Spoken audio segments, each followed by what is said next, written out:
Hey, how you doing? I had a debate on live stream a little over a week ago, and it was lively. Everybody kind of got into it. A professor came in of physics. I don't want to say his name, and thought he'd heard that there was some bald tattooed guy denying quantum.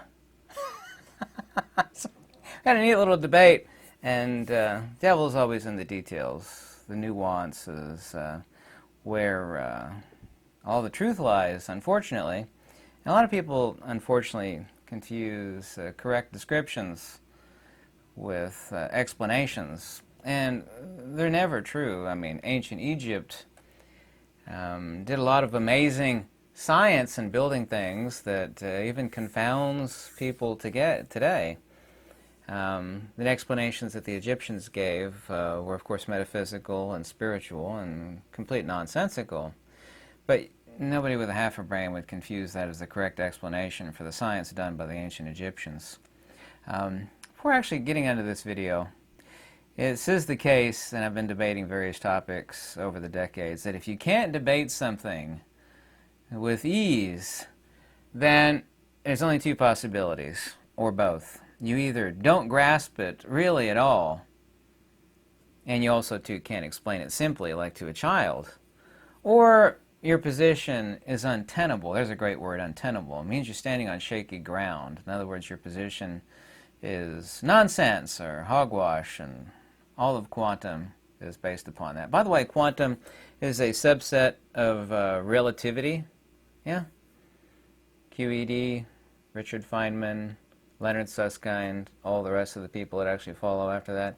This is not actually a rational science vis-a-vis Aristotelian or Platonic science. It is irrational. It violates Occam's razor.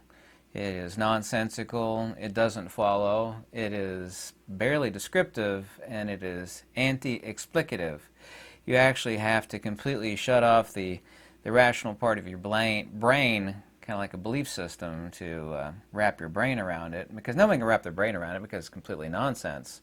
I'm going to talk about an interesting fact here, and I don't know if you're aware of this. This is back in the 1820s, and an Italian impresario, and there have been many people actually after him, called Louis Bertolotto, advertised an extraordinary exhibition of industrious fleas. This is where we get the flea circus from. And the younger people won't have heard about this. I think magnets were used and some other moving devices underneath the table that were operated by people. And you know, you charge you a nickel or a dime or whatever it was. You come in and you look at the flea circus. Can you see it? Can you see it? And of course, people see these little chariots moving and little things you normally see in a regular circus, except they're really, really tiny. And they would be moving. People say, I can see it. Can you see the fleas? Can you see it? I can see it. And it went on for a long, long, long, long time. And everybody swore they could see the fleas. Can you see it? Look at that. They'd move the little, of course there were no fleas there. They'd move the little chariot around the miniature circus, and you know, there'd be this little trapeze thing moving. It's like, can you see the flea on the trapeze? Say, yeah, I can see it.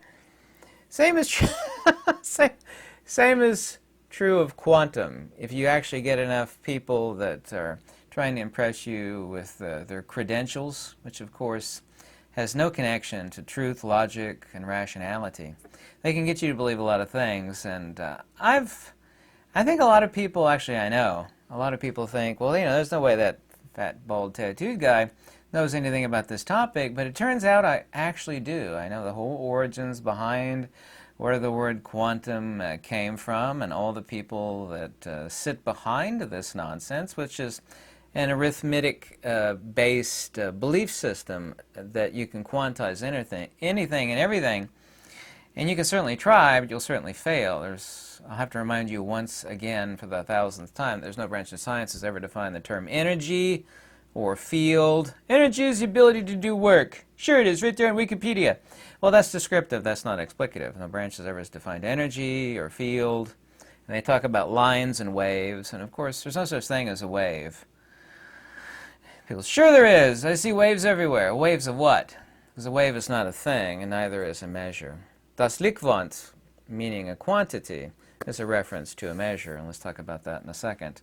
But once again, if you can't debate something with ease, then your position is untenable, or you don't grasp it. If you can't explain it to a 10-year-old, then you certainly, it's just a bunch of nonsense based upon more nonsense sitting on top of more nonsense. By the way, a measure is not a thing. It doesn't matter if we're referring to an inch, a mile, a gram, a foot, a year, a second. All of these things, and of course a measure is a standard that is agreed upon regarding phenomena. Yeah. Can we all agree upon what is an established fact, that a measure is a standard? Kind of like the kilogram, the gram, the milligram, the millimeter. All these countless measures. But a measure is not a thing. We can talk about inches. Now, sure, an inch is a thing. Like, here's an inch of this pen. Like, well, an inch of what? An inch is not a thing. We're trying to set a standard of measure. Das Lichtwand, which is where we get the idea of quantum from, is a measure. A wave is a phenomenal attribute set of something else, but there's no thing that it is a wave. A wave is not what something is, rather what something does. There's no such thing as an inch, a gram, a mile, a second. These are all reference to something else, agreed upon standard. Nobody has ever shown a measure in itself, of itself, by itself, as a principality. In other words, it stands alone as its own autonomous thing. Phenomena. Doesn't have to be objective phenomena in the demonstrable sense. We could even talk about that regarding energy. A watt, an amp.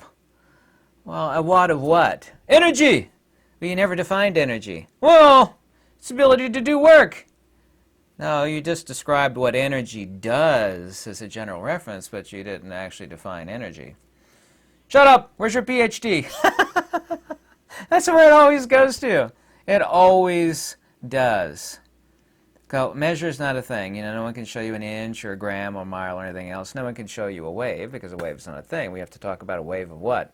That's like talking about happiness and sadness once again. These are not things. These are attributes of something else. And all of this is absolute nonsense that these people have invented, that have fooled the minds of normally rational people. Well, you got a PhD. They've written several books. Where's your book? Is your stuff peer-reviewed? Peer-reviewed is always, they always will say that. They'll say, where's your PhD? And if they fail at that front, then they'll say, where's your peer-reviewed article or book? It's like, well, peer-reviewed is a bunch of dogs sniffing each other's little brown sphincters, one after another. That dog sniffing that dog, and that dog sniffing that dog. That's what peer review is. I don't know if you know this in academia. Peer review is where, you've been accredited by a bunch of other people that affirm that you believe the same nonsense that they do, and when you want to write a book, you're just parroting the same stuff that they taught you to believe in. And this is exactly no different than a religion. It's not based upon Occam's razor or rationality or common sense, because Mother Nature is a really, really down-to-earth gal with muddy feet and hemp skirt and hairy pits and dreadlocks, and she doesn't have a calculator. A lot of people actually say, well, everything, and they're mathematicians by definition, not Aristotelian scientists. And you and I both grew up being told incorrectly that nature works off of numbers and math. But it doesn't. Numbers and math are also two conceptions dreamt up by men. Sure, there's numbers in nature. We see these in the golden ratio. No, those are ratios and proportionalities. Ratios and proportionalities. True harmonics, all harmonics in beauty and nature are not numbers. Sure it is! It's phi! Phi is 1.618, and it's, well, what's the golden ratio? What's this number? Because that's an irrational number that we've used to establish relative to a standard. The standard, of course, is always 1. That's the reason, by the way, ancient Greeks said 1 was not a number, it was the principle. They also, too, said 0 was not a number. 0 is a placeholder, too, not a number. The idea that every human being thinks that 0 is a number is another conceptual brain fart of humanity. Well, it's 1.618. It's like, well, that's a ratio relative to 1. In other words, the proportionality of harmonic beauty, because beauty is demonstrable, and it's not a number. It's a ratio or proportion. So I'd actually like to, in this tiny little subset, as I've just completed, stating the fact that there are no numbers in nature. That idea is absolutely poppycock and nonsense. It is irrational. It violates Occam's razor. Numbers are dreamt up by men. Yeah. And it's a standard. It's agreed upon standard. There are no numbers in nature. Those are ratios and proportionality. But getting back to it, someone actually sent me a thing a couple days ago talking about so-called electrons. By the way, before actually getting into electrons and assumed quantum, I will point out to you the fact that 100% of everything that runs this Earth, your computers, the electrical grid, transformers, AC current, DC current, all the technology of the world's collective energy transportation systems and driving kinetic out of current vis-a-vis that perfected by Tesla, Faraday, Steinmetz, Heaviside, and James Clerk Maxwell. None of these people had the wherewithal nor any need to use, if quantum were real and something in nature. Quantum! It's all the crazy stuff that we can't make sense of. We're just going to call it quantum. None of the world runs off this word quantum, and these gods of field theory, vis-a-vis Faraday, Steinmetz, Heaviside, Tesla, James Clerk Maxwell, they never had use of that because there's no such thing as quantum, because that term is a reference to a measure, specifically the smallest unit of measurement or an energy packet, or das Lichtquant, i.e. the so-called photon, which, by the way, doesn't exist either. But I mean, that is also, too, not a measure, because from visible light only, much less the entire electromagnetic spectrum, you have different capacitances from red end spectrum light to blue end spectrum light. I mean, the more towards the blue end and purple end spectrum of the light, the higher the capacitance is. But it's agreed upon unit of a photon, which itself does not exist also. The idea of the photon, or das Lichtquant, smallest unit of energy, which is where we get the word quantum from. Leonard Troland, and it was picked up by Einstein, who referred to it as das Lichtquant, which is where the word quantum comes from. They latched onto that because if you're a hammer, everything's a nail. And if you're a mathematician, everything have to be able to count it. If you're an atomist also, too, you only believe in particles. Photon particles, electron particles, it's absolute nonsense. By the way, when I actually refute electrons and people say, well, you're crazy, it's like, I'm actually not saying this myself, you just said it. It's like, no, I'm actually quoting Nikola Tesla, who said electron particle doesn't exist. The discoverer of the principle of same, J.J. Thomson, said it wasn't a particle either. He said it was 1 unit, and this is an accurate portrayal, 1 unit of dielectric induction. And this, of course, when you say stuff like, oh, dare you! How does an electron microscope work? By the way, it's no different than saying my microwave in the kitchen is a quantum heater. It's quantum!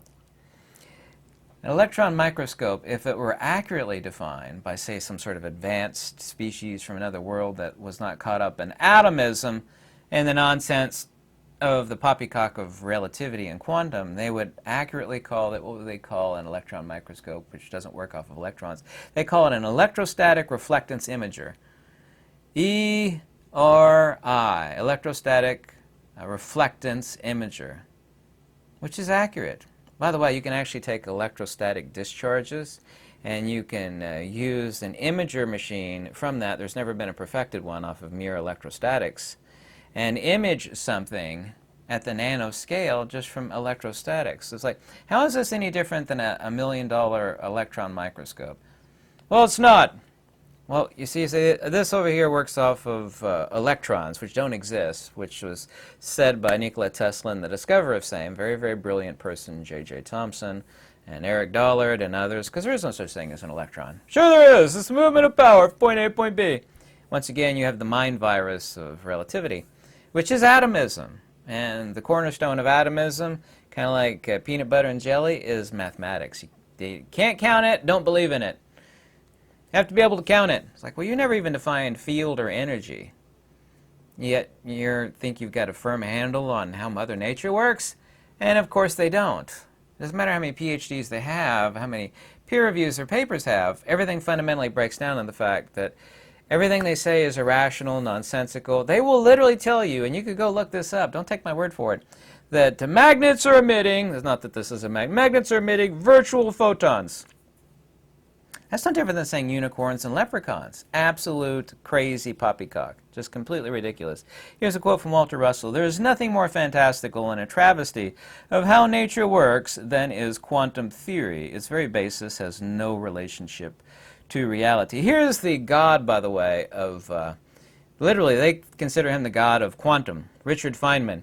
He said, if you think you understand relativity, you don't understand, no, excuse me, if you think you understand, relativity and quantum, by the way, are the same thing. Quantum is relativity, and relativity is based in quantum. It's mutually assured ignorance, like mutually assured destruction is mutually assured ignorance. If you think you understand quantum, you don't actually understand quantum. Here's one of the head priests of this religion, and it is a religion, it's a belief system. His name is Leonard Susskind, professor of theoretical physics, and yeah, when it comes to sense and intuition, once these have failed, we've had to create a new form of intuition based upon abstract, i.e. unreal mathematics. When common sense fails, we must create uncommon sense. He's referring here to quantum and relativity. Anyway, these people, please go look this up if you don't believe me. They will tell you that magnets aren't emitting anything. Magnet is a point source object, and the field extends past the physical object itself, which of course is why it's so useful. Basically, it's a field laser. That's what a magnet is. Remember that, a field laser. Yeah. They think, and they do say, you could go look this up, please go look it up, that magnets are emitting virtual photons. Virtual particles, virtual photons are one and the same thing, which they don't exist. They've never been the input or output of any experiment. They make the equations balanced out by their own admission. They're completely unreal. It's irrational, nonsensical. It breaks Occam's razor. It breaks common sense. It breaks any halfway working mind. These people say this stuff, and they are atomists. Yeah, they're atomists.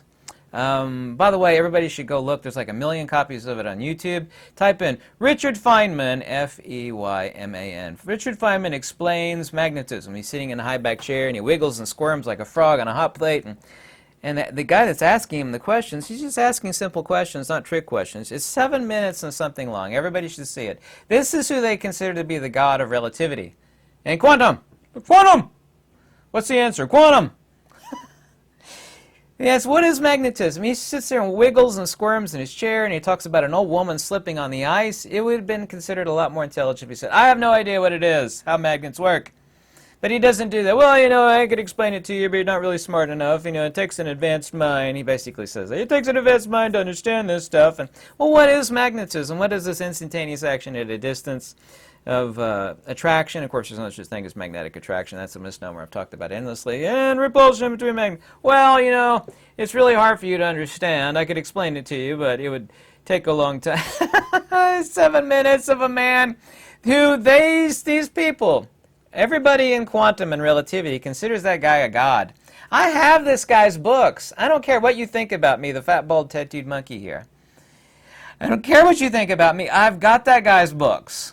I've read what these people have said. I mean, it's like watching the Three Stooges. It's comical nonsense. Einstein himself, by the way, Einstein means fool in German. Einstein, which means one stone. One stone is synonymous for fool, one stone. Go look that up. Einstein said, we are faced with a new kind of difficulty. Together we have two contradictory pictures of reality. Jawohl! Separately, the particle and the wave theory. Waves of what? Waves of what? These people love to talk about energy and waves. Waves and energy. Quantum. Quantum, waves and energy. It's like every fifth word they say in every book and article. Quantum waves energy. And repeat it again. Quantum waves energy. Quantum waves energy. Rock. Quantum waves energy. We have a contradictory picture of reality. Separately, the particle and the wave. Particles of what? Waves of what? Neither of them fully explains the phenomena of light. By the way, all of quantum and relativity, by their own definition, is based upon what they assume light to be. Light's not an emission, it's not a particle, it's not a wave, it's not moving from point A to point B. Absolutely not. Because sound's not an emission, but everybody on this earth ignorantly thinks that when you talk, etc., sound is being emitted. It's like, no, it's a perturbation of the medium. The medium in the case of sound, of course, is oxygen and nitrogen. Undeniable. The medium of the ether, of course, is the ether. Light is not moving at all. Its presumed speed is the rate of induction or the hysteresis of the medium. In other words, the maximum rate of propagation at which the disturbance can occur, which actually changes if the disturbance is occurring at water. I can't say through water because nothing is traveling from point A to point B. Water, glass, all these other things, it changes. So it's not set. Same is true of sound, depending on density and temperature of the air. So So they came up with this wave-particle duality. There are no dualities in nature, which implies inherent contradiction. Need I point out this blatant fact? This is relativity. This is absolute nonsense. This wave-particle duality, a duality of which there are no dualities in nature. Yeah, this liquid. We have the quantum paradox. Yeah, it's a wave-particle duality of light. Jawohl! It's nonsense. You have to have your brain completely turned off to believe in it. Oh, how dare you say that? He has a PhD. He's famous. He's written many peer-reviewed articles about... Once again, we get back to peer review. This is Nikola Tesla on Einstein, by the way. Einstein's relativity, work on relativity is a magnificent mathematical garb which fascinates, dazzles, and makes people blind to underlying errors. This theory of relativity is like a beggar dressed in the purple robes of a king, whom the ignorant people take for a king. He also talked about Einstein and the folks of relativity and quantum, and saying that there are those who can think deeply, but you have to be able to think clearly. He talked about them being deep thinkers who can't think clearly. And there's no denying that they're deep thinkers, but you know, crazy wards are full of deep thinkers. They can't think clearly. I mean, they can do three-dimensional chess. I mean, literally chess, just, rolling in the back of their head and playing chess with you with an imaginary chessboard in their head. And they're really good. They'll beat you at chess. But they're in crazy wards for a reason. These people are not in crazy wards, but they are crazy. Quantum and relativity are both atomistic belief systems based upon the premise of quantification of things like in quantities such as fields, lights, and energy. These people think electrons exist. So if electrons don't exist, then how does electron microscope work? I've already explained that. It's an electrostatic reflectance imager. They always, and they will tell you this, by the way, and they get into a circular argument. I've destroyed them countless times over the years. I said, is all movement of power in a system, whether it's AC lines or, a computer, the movement of electrons? Yes, it is. Yes, it is. It always is movement of electrons. Oh, how does wireless power induction work? Which is, you got two separate things over here. You have an antenna system for gain, wireless power induction. How does that work? Oh, that's lines of force. Lines? Once again, this is a conceptual abstraction. There are no lines in nature. A line is not a thing. A line, if you draw a line on a piece of paper with a pencil, that's a bit of graphite streaked across the paper. There's no such thing as a line. A line of what? It's like talking about waves. Waves of what? Lines of what? Lines of force! They always will say that. I said, how's wireless power induction? You just lied to me and said all movement of power is the flow of electrons. Well, in the case of wireless power induction, it's lines of force. Force of what, by what, and upon what? Force is not a thing itself. If hit something with my fist, right? There's a transference of force. I burn calories. It's my fist made out of flesh and bone. I said blown. Bone that transfers energy from one entity to another. Force of what, by what, and upon what. I wish I can explain it on that one. I explain I burned a few calories, this flesh and bone, transferring force. I said, well, no, we have to eliminate out lines of force. You've still not defined, wireless power induction in a vacuum, no less, because they know there's no particles. But these people are caught up in a brain-wasting mental virus, thinking that, there are electrons. You said all flow of power is the flow of electrons. Yes, I did. But you are completely irrational and nonsensical, because nature has to be all congruent, rational, and simple. They'll talk about lines of force, but they've contradicted themselves, and then they've come into this circular trap. So I've denied them lines of force, and they'll go back to energy. Then they'll say, energy! So, well, you haven't defined energy. It's the ability to do work. That's descriptive. Of course, energy, of course, they're actually confusing inertia with the release of energy, but we'll give them energy. You've contradicted yourself because you can't define energy. They've never defined a field. And then they'll say, it's fields. So we've eliminated out lines of force, and we eliminated out energy.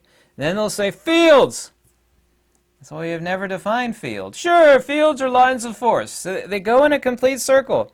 They are irrational. Nature doesn't work this way. By the way, I was asked about a discovery that was posted about a few days ago. Observation reported last week in the Journal of Science. Most straightforward indications that whatever carries current through these unusual metals, they actually shave down this bit of metal to like 1 molecule thin.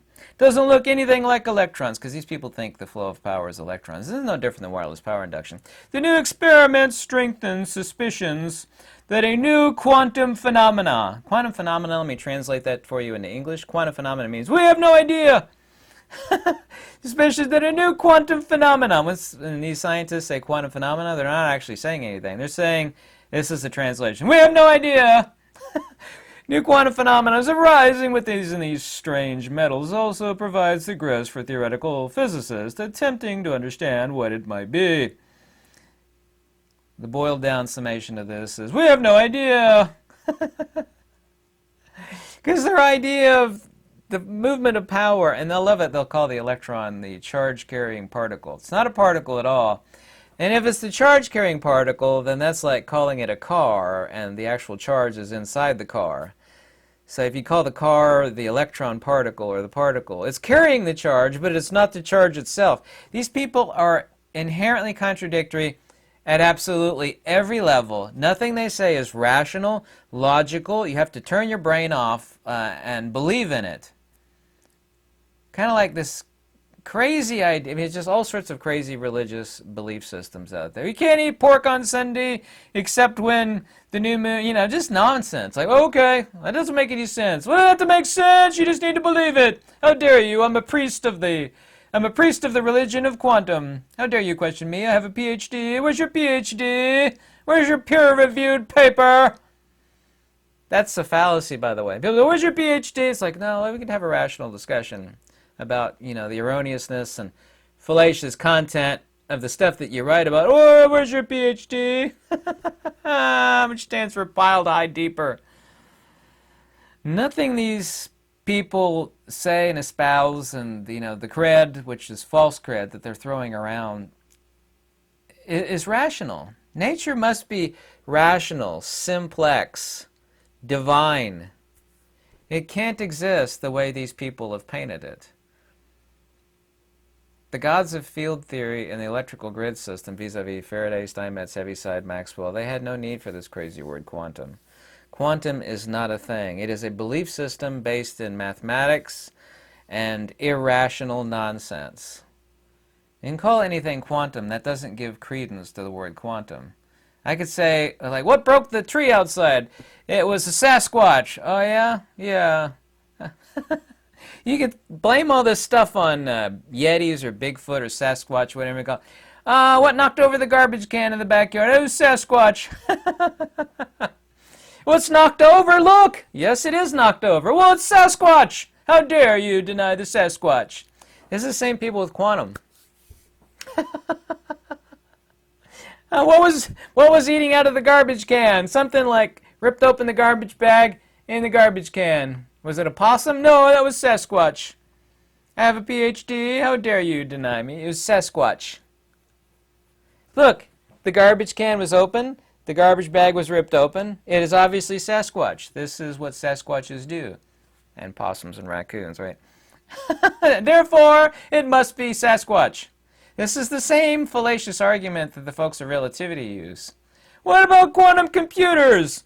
We called it a quantum computer, therefore quantum is real. Well, that is fallacious and crazy. Cuckoo! Cuckoo! I'm going to call my microwave a quantum heating device from now on. So what are you doing? I'm heating up my cocoa, my hot cocoa, in the quantum heater. Oh, yeah? Yeah, you can get them at Sam's Club for $130. Quantum heater. You mean a microwave? No! It's quantum. It's a quantum phenomena.